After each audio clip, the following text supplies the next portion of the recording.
আসসালামু আলাইকুম আমার প্রিয় ভাই বোনেরা, সবাই কেমন আছো? আশা করি ভালো আছো। আমিও আলহামদুলিল্লাহ ভালো আছি। তো চলো, আমার মেয়েকে এগোতে গেছি বুরুলে। তো সেখানে গিয়ে একটু ক্যামেরা করলাম, খুব সুন্দর জায়গা। তা এটা জেটিখানা, বুরুলের জেটিখানা। তা এত সুন্দর লাগছে, কি বলবো, বলার মতো ভাষা নেই। কিন্তু এদিক মন খারাপ, তারও ভাষা নেই। তা যাই পারে হোক, এখানে অনেক কথা হচ্ছে তাই মিউট করে দিয়েছি। আমার জামাই আছে, জামাই বলতে আমার ভাইজি জামাই আমাদের টোটোয় করে এগোতে গিয়েছিল।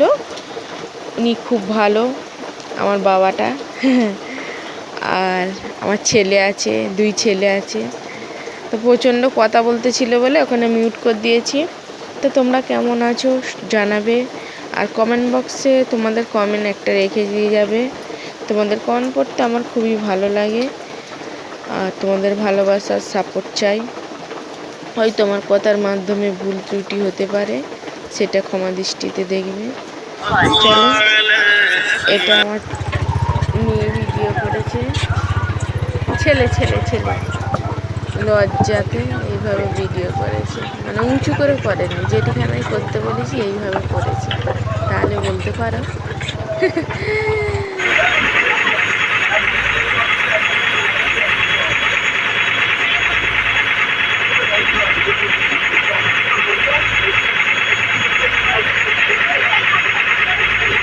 মেয়েকে এগিয়ে দিয়ে আস্তে আস্তে বেজে গেছে 11:30। আর এখানে ঘরে এসে রান্না বসাতে পুরো 12টা বাজে।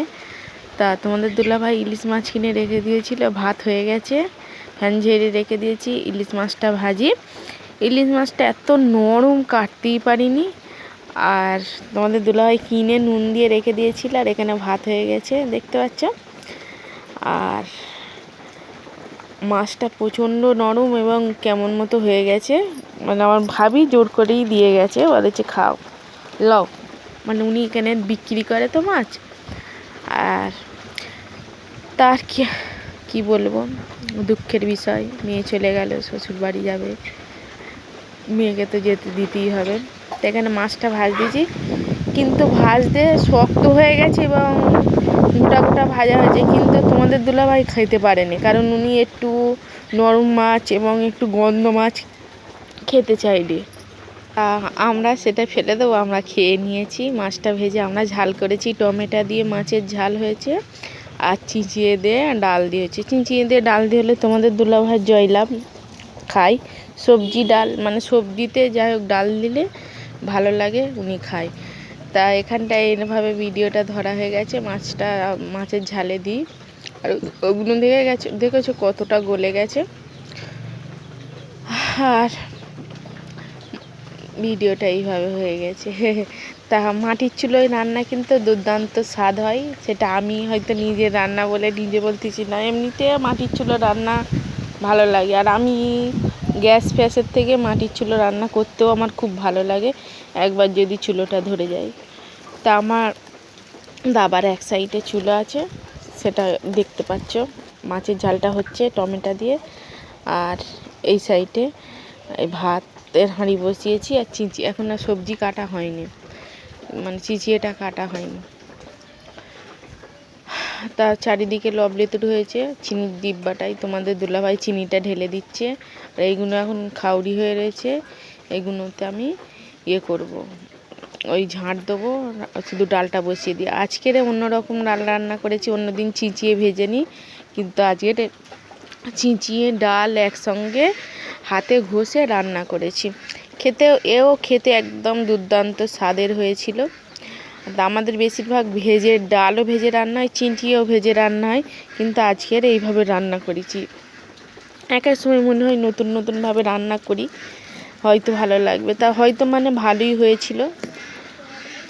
তা চলো, ডাল ঘষে বসিয়ে দিয়ে আবার অনেক কাজ আছে, সব কাজগুলো সেরে ফেলি। আর পরিমাণ মতো হলুদ গুঁড়ো, লঙ্কা গুঁড়ো আর তেল দিয়েছি। নুনটা দিও না যেন, কেন নুন দিলে ডাল সিদ্ধ হবে না, দিয়ে আর চুলোয় বসিয়ে দিয়েছি। মাছের ঝালটা তুলে নিয়ে ওতে বসিয়ে দিয়েছি। মাছের ঝালটা দেখো গায়ে গায়ে হয়ে গেছে। আর এদিকে ঝোলটা কিন্তু খেতে খুব ভালো হয়েছে। আর নুনটা পরে দেবো, ডাল যখন ফেটে যাবে তখন নুনটা দিয়ে ডাল তুলে নেবো।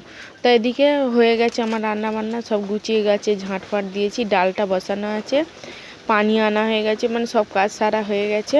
তা এবারে কী করবো, এবার ভাত খেতে হবে। চলো ভাতটা খেয়ে নিই।